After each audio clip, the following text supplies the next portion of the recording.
ahorita como una complicación, la hidrocefalia.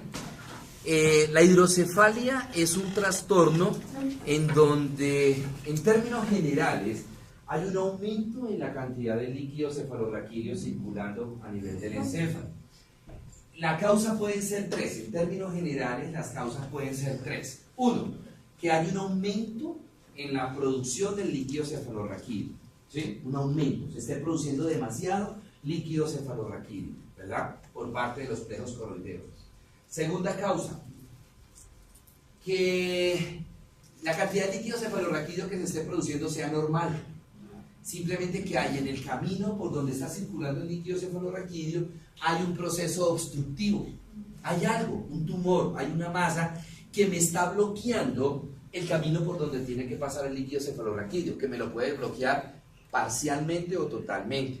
Entonces, ¿qué pasa? Si aquí ponemos, este es uno de los canales, y colocamos las sillas hacia acá, pues me va a quedar un espacio pequeñito por donde va a pasar el líquido cefalorraquídeo. Entonces, antes de la obstrucción se me va a aumentar el líquido cefalorraquídeo y me va a generar hidrocefalia. Y la tercera causa es, se esté produciendo normalmente el líquido cefalorraquídeo, la cantidad. Segundo, que no haya ningún proceso obstructivo en el camino, sino que el problema sea en el sitio donde se esté reabsorbiendo el líquido cefalorraquídeo. ¿Ustedes se acuerdan dónde se reabsorbe el líquido cefalorraquídeo? ¿Alguien se acuerda dónde se reabsorbe el líquido cefalorraquídeo? 0,5 en el quiz pasado, a la 1. ¿Cómo no? 0,5 en el quiz a las 2.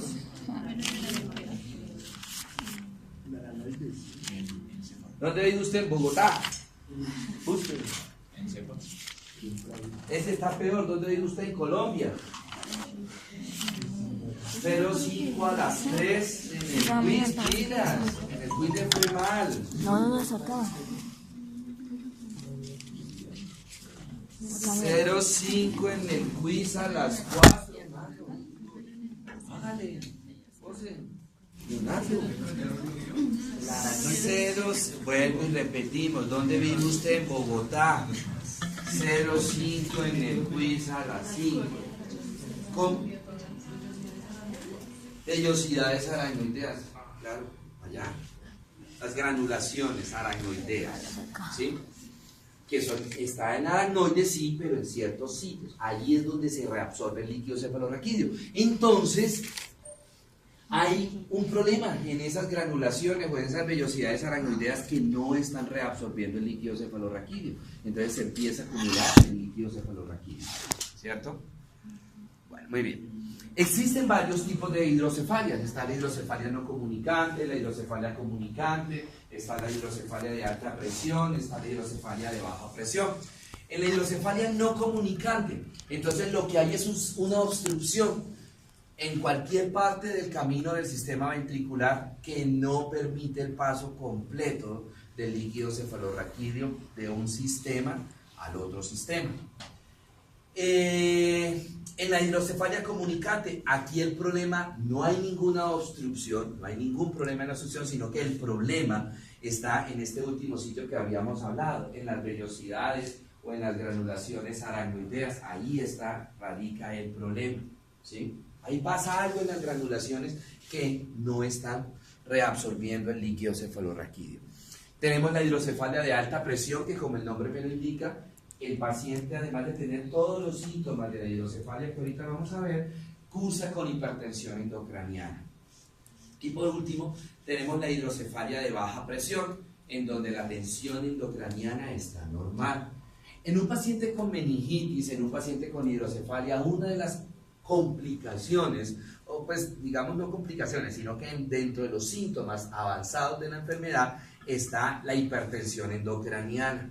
O sea, como el nombre me lo indica, se está aumentando la presión dentro del cráneo. Y eso clínicamente se manifiesta a través de tres elementos. Primero, cefalea en casco. ¿Se acuerdan que cuando les dije meningitis les decía que la cefalera era frontal o retroorbitaria, ¿cierto? Pero que después iba a cambiar.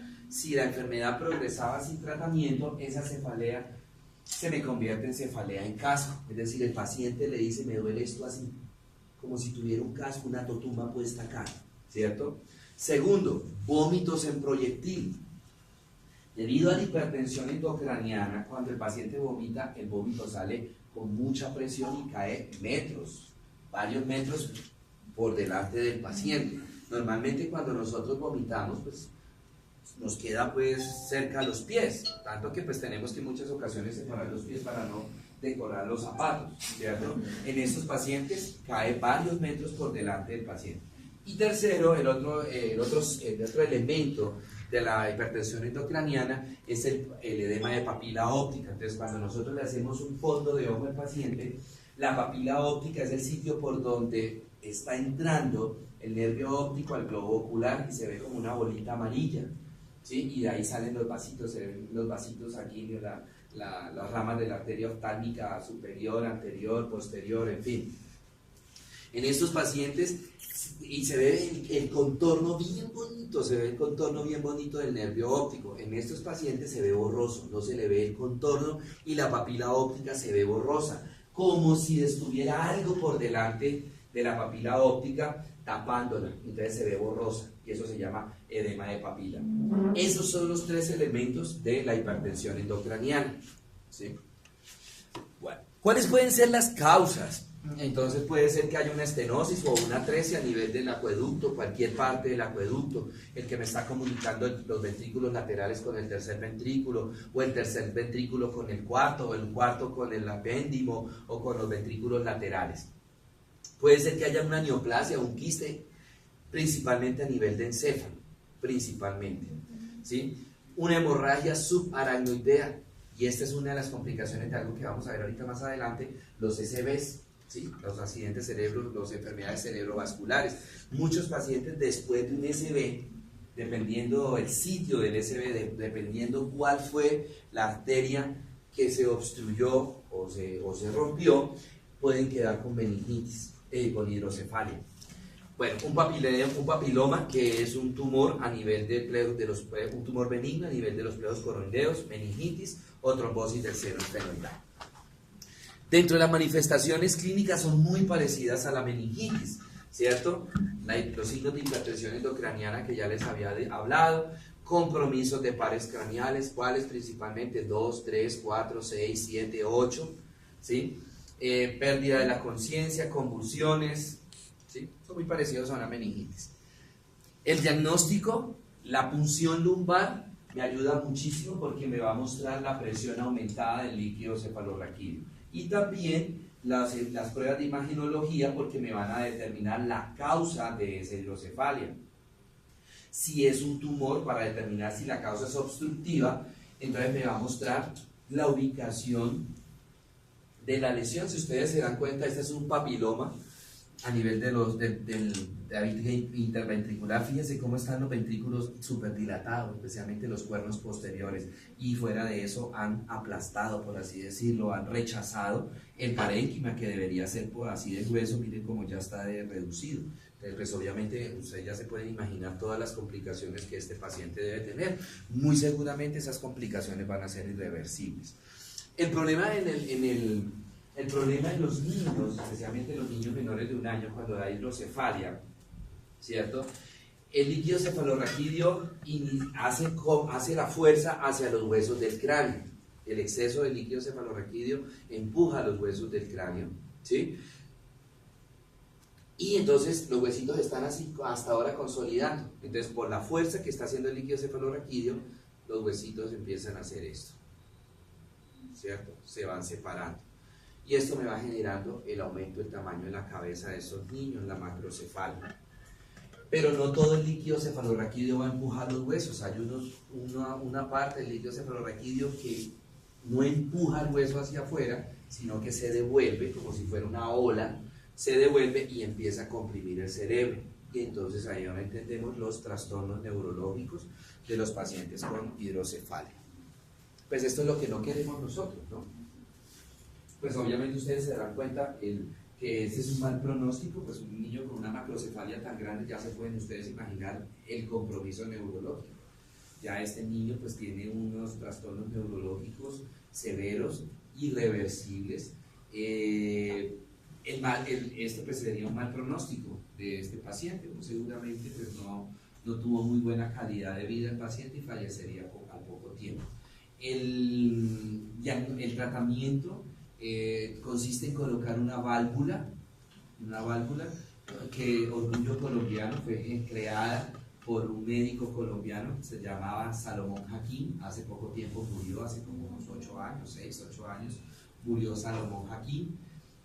Fue el inventor de la válvula Hakim, es una válvula de derivación ventrículo-peritoneal, significa que se hace una pequeña drepanación acá en forma de media luna, aquí en todo el centro por la sutura sagital, se hace una pequeña drepanación, se quita pues el pedacito de cráneo, se abre la meninge ahí y se mete la válvula que llegue al ventrículo lateral y se mete a nivel de la cisura interhemisférica, ¿sí? Entre los dos hemisferios, se mete y que llegue la válvula a los ventrículos laterales.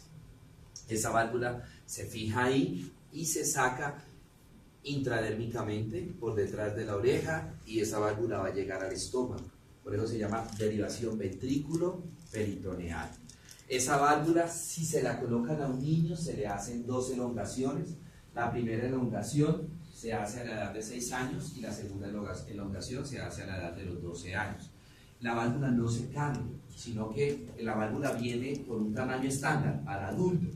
Pero si se la vamos a poner a un niño, pues se enrolla en el estómago, ¿cierto? Ahí en el estómago se le enrolla chinito, ¿verdad? A los 6 años se le desenrolla porque obviamente pues el niño está creciendo y a los 12 años se le termina de desenrollar completamente para que quede del tamaño de un adulto, ¿verdad? Bueno, muy bien. Muchos médicos a nivel mundial han tratado de crear una válvula para reemplazar la válvula Hakim. Hubo un médico en Barranquilla que fue alcalde, creo que de apellido era Callafa. Él trató de hacer una válvula y funcionaba bien por fuera y apenas se la metieron a un animalito para hacer experimentaciones, se tapó la válvula y ningún animalito funciona la válvula. En Estados Unidos hay neurocirujanos que están tratando de hacer, están también ingenieros industriales tratando de hacer válvulas y no han logrado hasta el momento hacer una válvula que reemplace la del doctor Hakim. El doctor Hakim murió hace poco, tiene 2 hijos, un ginecólogo y el otro es neuro. Se llama Fernando, trabaja en el militar, él es neurocirujano, sigue la misma corriente del papá. Ni siquiera él mismo dice, yo no, ¿para qué invento